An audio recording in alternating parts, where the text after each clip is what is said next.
Assalamualaikum warahmatullahi wabarakatuh. Perkenalkan, nama saya Nur Sapna dengan NIM 2401030 dari Program Studi Pendidikan Agama Islam semester 2.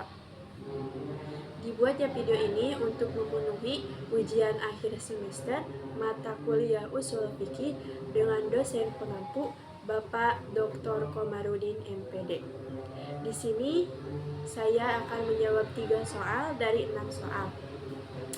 Oke, simak baik-baik ya guys. Di dalam soal nomor 1 terdapat Quran Surat Al-Ma'idah ayat 2 yang berbunyi A'udzubillahi minasyaitonirrajim. Bismillahirrahmanirrahim. Wa ta'awanu 'alal birri wat taqwa wa la ta'awanu 'alal ismi wal udwan wattaqullaha innallaha syadidul iqab. Dan tolong menolonglah kamu dalam mengerjakan kebajikan dan ketakwaan, dan jangan tolong menolong dalam berbuat dosa dan pelanggaran. Bertakwalah kepada Allah, sungguh Allah sangat berat siksaannya. Baik, di dalam ayat ini saya hanya akan membahas sepenggal ayat saja, yaitu lafaz wa ta'awanu 'alal birri wat taqwa, yang berarti tolong menolonglah kamu dalam kebaikan dan ketakwaan. Di dalam ayat ini memang sering dipakai untuk landasan kita berbuat baik, dalam kita berbuat kepada sesama, entah itu sesama suku, ras, dan tidak ada permasalahan usia, waktu, dan sebagainya, dan untuk hal kebaikan dan ketakwaan. Di dalam ayat ini mengandung makna amar. Amar sendiri mempunyai definisi wa huwa talabul fi'li ilal minal a'la ilal adna, yang berarti permintaan untuk melakukan sesuatu kepada yang lebih tinggi derajat, dari yang lebih tinggi derajatnya kepada yang lebih rendah derajatnya. Jadi amar di sini bisa disederhanakan, maksudnya itu kata perintah. Di dalam ayat tersebut terdapat wa ta'awanu. Kata wa ta'awanu adalah mengandung makna amar. Jadi mengandung kata perintah, yaitu untuk kita melakukan sesuatu atau tolong menolong kepada sesama. Dan hukum asal dari amar menurut kaidah ushul fiqih adalah hukumnya wajib. Jadi hukum asal amar menurut ushul fiqih adalah wajib. Terdapat juga kaidahnya, yaitu wal aslu minal amri wal aslu fil amri lil wujubi ila madala dalilu ala khilafihi. Jadi hukum asal amar itu wajib selama tidak ada dalil atau qarinah yang membuat hukum wajib itu jadi berubah menjadi sunnah, mubah, dan lain-lainnya.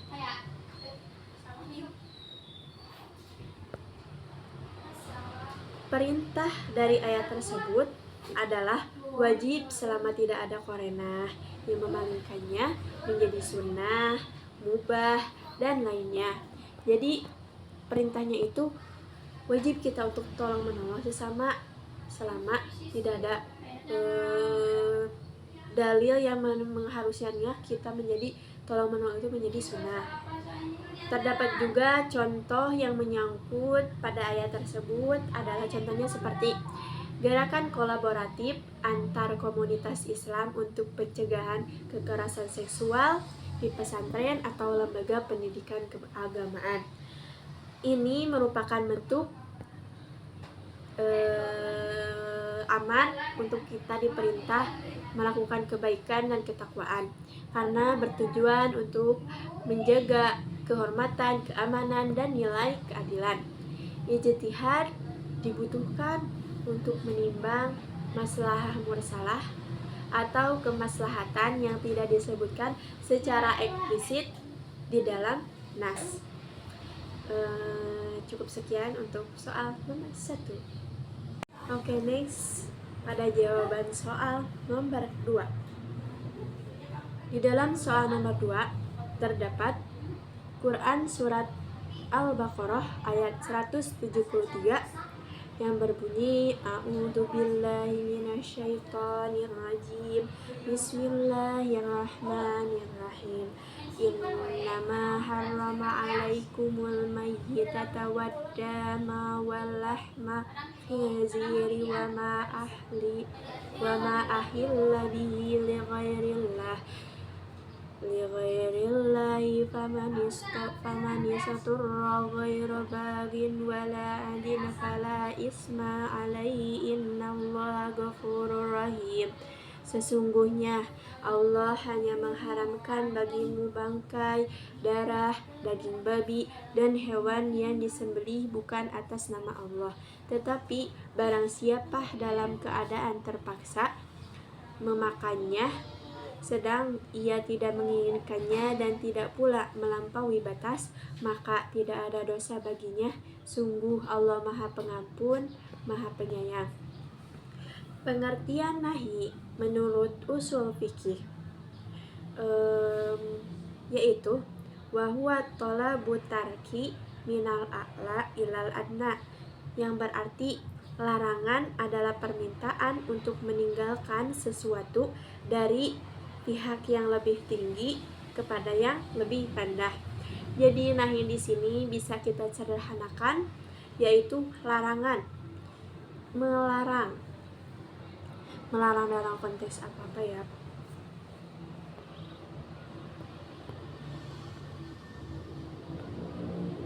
Ketika terdapat nahi dari syariat, maka hukum perbuatan yang dilarang itu adalah haram, kecuali ada korenah atau indikasi yang memalingkannya dari keharamannya. Dalam ayat ini,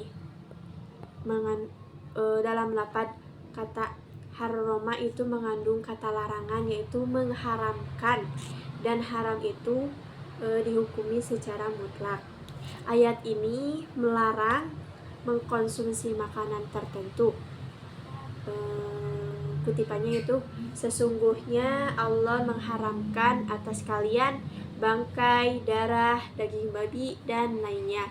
Tafsir, menurut tafsirnya yaitu tafsir bil maksud, ini adalah larangan tegas atau tahrim qat'i, yaitu haram mutlak. Jadi menurut tafsir bil maksur adalah hukumnya itu larangan tegas atau mutlak dihukumi haram jika kita mengkonsumsi daging babi, daging dan darah, dan hewan yang disembelih bukan atas nama Allah. Menurut usul fikih, hukum asal dari nahi itu adalah haram. Terdapat pula kita kaitkan dengan larangan merokok. Terdapat fatwa ulama yang berbeda-beda. Sebagian mengharamkan karena madarat, dan sebagian memakruhkan karena tidak ada teks eksplisit. Penilaian tergantung elat atau sebabnya kita melakukan rokok itu. Jika merugikan kesehatan, maka hukumnya haram. Jika tidak, maka hukumnya makruh. Maka nahi merokok tidak bersifat mutlak, tetapi ijtihad. Kedua, larangan demo jalanan. Jika melanggar ketertiban umum menimbulkan kerusakan, maka larangannya bisa berkonotasi haram. Namun jika dilakukan perdamaian, menuntut keadilan, bisa mubah atau bahkan wajib, yang disebut amar ma'ruf. Kembali ke konteks dan maslahatnya melakukan demo jalanan itu. Lanjut, penggunaan AI untuk konten keagamaan. Jika digunakan untuk memperjelas, mendidik, atau menyebarkan dakwah, mubah atau bahkan sunnah hukumnya. Namun jika untuk menyebarkan kesesatan seperti memasukkan fatwa ulama atau memanipulasi suara tokoh agama, bisa jadi hukumnya haram. Disinilah nahi bersifat muqayyad atau terikat syarat dan kontekstual. Terima kasih untuk jawaban nomor 2. Saya cukupkan sekian. Kita akan membahas soal nomor 3. Di dalam soal nomor 3 ini, kita akan membahas tahsis.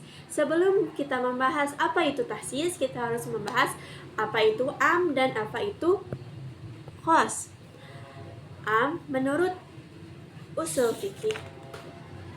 Dalam konsep usul fikih, konsep am dan khos berperan penting dalam memahami bagaimana ayat-ayat Al-Quran dan hadis dipahami dan diterapkan secara tepat, khususnya dalam kasus warisan seperti dalam Quran surat An-Nisa ayat 11 dan 12.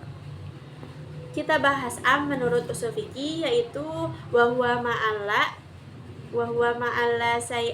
ma'amma say'aini fasoidan min ghairi khosrin. Lapad yang mencakup semua individu dari jenis yang disebut tanpa pengecualian.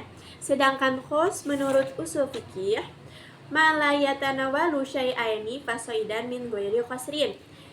Lapad yang menunjuk pada sebagian atau individu tertentu dari jenis yang disebut. Jadi sebagian saja tanpa adanya menyeluruh atau semua. Setelah kita membahas am dan khos, kita akan membahas tahsis. Tahsis adalah ikhraju ba'di madlulil ami. Jadi mengeluarkan sebagian hukum dari hukum am, atau proses mengecualikan sebagian dari cakupan hukum dalil yang bersifat umum atau am, agar lebih sesuai dengan realitas dan dalil lain yang lebih spesifik. Terdapat pula perbedaan antara am dan khos. Am adalah mencakup semua individu tanpa ada pengecualian, sedangkan khos ada pengecualiannya. Apakah dalil am masih berlaku setelah ditahsis? Dalil am tetap berlaku pada bagian yang tidak ditahsis, artinya dalil tersebut hanya tidak berlaku pada bagian yang sudah dikecualikan dan masih berlaku untuk sisanya. Terdapat pula contoh ayat am yang mengalami tahsis, yaitu Quran surat An-Nisa ayat 11. Allah mewasiatkan kepadamu tentang pembagian pusaka untuk anak-anakmu, yaitu bagian seorang anak laki-laki sama dengan bagian 2 orang anak perempuan. Ini adalah dalil am karena memberi ketentuan umum untuk anak-anak sebagai ahli waris. Ditahsis oleh hadis Nabi, yaitu mengecualikan pembunuh dari anak yang mewarisi. Terdapat pula ijma ulama, anak non-muslim atau hamba sahaya atau anak zina dalam beberapa madhab tidak mendapat warisan dalam konteks keluarga modern. Dalam konteks keluarga modern, anak angkat dalam hukum Islam tidak otomatis menjadi ahli waris, meski ayat umum menyebutkan anak-anakmu. Ini adalah tahsis berdasarkan identitas. Jadi di dalam lapad ayat tersebut terdapat lapad anak-anakmu yang bisa mendapatkan warisan, tetapi dalam konteks keluarga modern ditahsis bahwa anak angkat tidak mendapat warisan. Terus ada anak perempuan satu-satunya. Dalam konteks masyarakat modern sering diterapkan pendapat seluruh harta. Namun, menurut Quran surat Al-Maidah ayat 11, dia hanya mendapatkan 1/2 dan sisanya kepada ashabah atau misalnya saudara laki-laki ayah. Cukup sekian yang bisa saya sampaikan untuk soal yang ketiga. Cukup sekian yang bisa saya sampaikan dari jawaban UAS usul fikih dari 3 soal ini. Kurang dan lebihnya mohon maaf. Wassalamualaikum warahmatullahi wabarakatuh.